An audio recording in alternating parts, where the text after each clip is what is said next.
Now 80, Patty Boyd is no longer keeping secrets about the life she lived in the shadow of fame.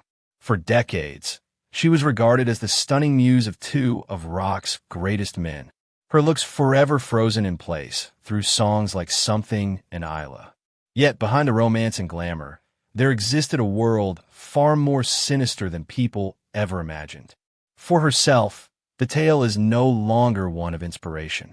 It is a tale of betrayal, humiliation, and suffering. The muse model. Patty Boyd's tale started a long way from London's rock stage lights. Born Patricia and Boyd on March 17, 1944 in Somerset, England. She was the oldest of 4 children growing up in a family influenced by turmoil and upheaval. Her father's Royal Air Force service brought the family to Nairobi, Kenya, before her parents' divorce in 1952, and her mother remarried, relocating the children to England. Patty was a teenager in London by the early 1960s, impatient and looking for her place in the world. Her initial employment was as a shampoo girl in Elizabeth Arden's salon, a low-key start that was transformed when a photographer's assistant recognized her potential. Before long, she was adorning the covers of Vogue, Elle, and Vanity Fair. With her large eyes, flowing hair, and fragile features, she became one of the iconic faces of swinging 60s. Fashion designers, such as Aussie Clark, christened collections with her name, and her bohemian but modern style influenced trends and marked an era. But fashion was not the only thing on the agenda for her career. Boyd was discovered in 1964 and played a schoolgirl in the Beatles' film A Hard Day's Night, a minor role that altered her destiny irrevocably. She met George Harrison, the Beatles' quiet lead guitarist, when she was on set. Their romance was instant, and by January 21, 1966, they were wed. She loved him and inspired him to pen classic songs such as Something and For You Blue. Frank Sinatra famously referred to Something as the greatest love song of the past 50 years. But even in these early years, the cracks were beginning to appear. Harrison's increasing fixation on Indian spirituality and subsequent infidelities started to make Boyd feel isolated and invisible. She had quit modeling on his insistence, thinking this would make their marriage stronger, but wound up stuck playing little wife in the domestic sphere. That craving for love and approval would lead her into the arms of another man, George's best friend, Eric Clapton. Clapton's infatuation and the birth of Layla. Eric Clapton had initially met Patty Boyd in the mid-1960s, rubbing shoulders in the same high society of London's rock and fashion elite. At that time, Clapton was already making a name as one of the most talented guitarists of his era. Having performed with the Yardbirds and subsequently John Mayall's Blues Breakers, his talent gained him the nickname Slowhand. In 1966, he and Jack Bruce formed Cream, one of rock's earliest supergroups whose heavy blues style sent him into international stardom.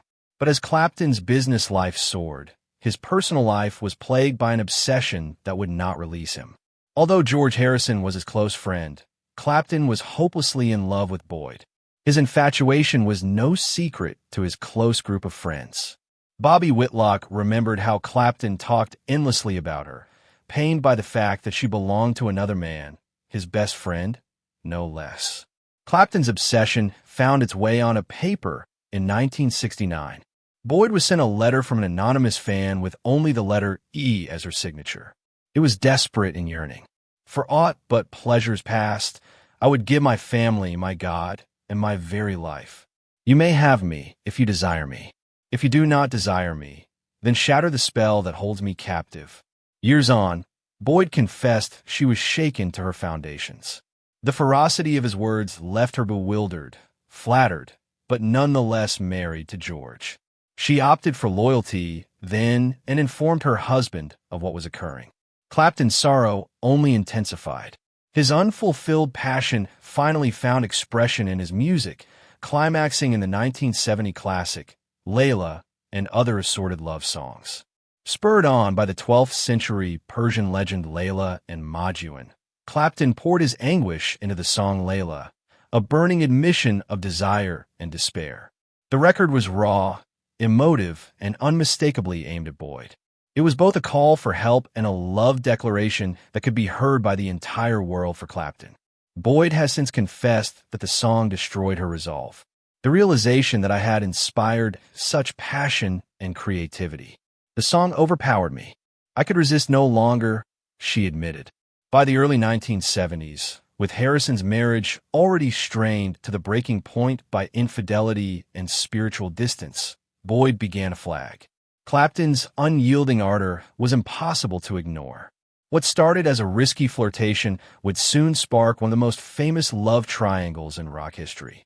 Harrison's marital breakdown and Clapton's chase. By the early 1970s, George Harrison's marriage to Pattie Boyd was disintegrating. What had started as a fairy tale marriage sealed in the excitement of Beatle fever was eaten away by distance, adultery, and conflicting priorities. Harrison's identification with Eastern spirituality that once united them evolved into a lifestyle that increasingly left Boyd behind. He spent years of meditation and the Hare Krishna movement in India, while she was left feeling more and more marginalized. Boyd went on to admit that she had started to feel invisible, stuck in her role as the pretty wife with no real meaning in her life. To her solitude were added Harrison's infidelities. Boyd labeled him as a hot-headed boy who enjoyed the adoration of women who were attracted to his celebrity. Flirting that had previously been innocent turned into outright adultery. The worst betrayal occurred when she learned of Harrison's dalliance with Maureen Starkey, whose husband was Ringo Starr.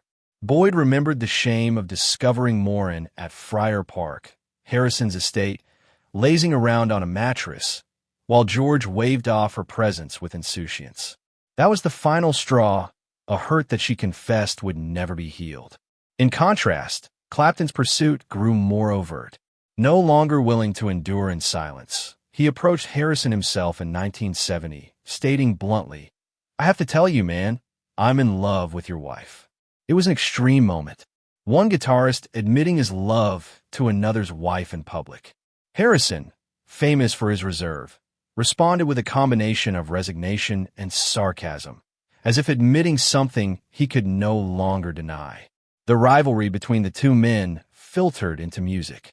Actor John Hurt has described seeing what he referred to as a guitar duel at Friar Park, an intense jam session in which Harrison and Clapton vented their frustration, rivalry, and anger not with fists but with guitars. Though Boyd later claimed the episode was inflated, she conceded the emotions were genuine. They were boy men, she said. Any irritation, anger, and resentment George felt were only truly expressed when he was jamming on guitar with Eric. By 1974, Boyd could no longer turn a blind eye to reality. Her life with Harrison had become unbearable, an empty shell worn down by neglect and infidelity. She abandoned him that year, closing the door on almost a decade as the wife of a Beatle. Freedom, however, did not mean peace. It only brought on a new and just as tangled tempest. For standing in the wings was Clapton, whose obsession had not lessened, but whose demons would soon devour them both. Marriage to Clapton, obsession, addiction, and betrayal.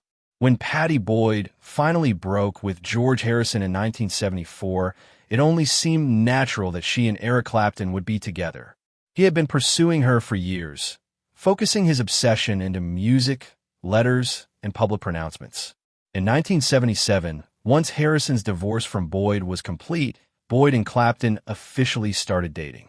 2 years later, on March 27, 1979, Boyd and Clapton were married in Tucson, Arizona.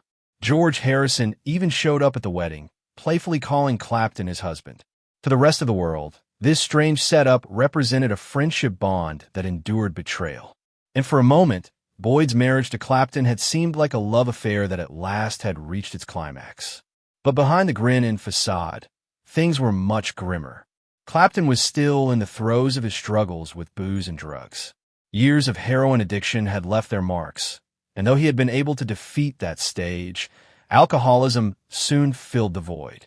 His drinking sprees and unpredictable behavior soured the relationship.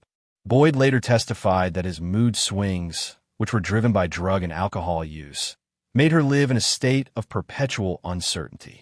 What was supposed to be a peaceful and complete marriage turned into another prison of vice. There were also other challenges that tried their relationship. Clapton wanted to have a family, and Boyd wanted with all her heart to give him children. They sought in vitro fertilization procedures, but every effort was in vain. Boyd called the process humiliating and emotionally draining. The constant setbacks leaving her broken. While she was suffering the silent sorrow of infertility, Clapton betrayed her trust in the worst possible manner. In 1985, Boyd learned that Clapton had a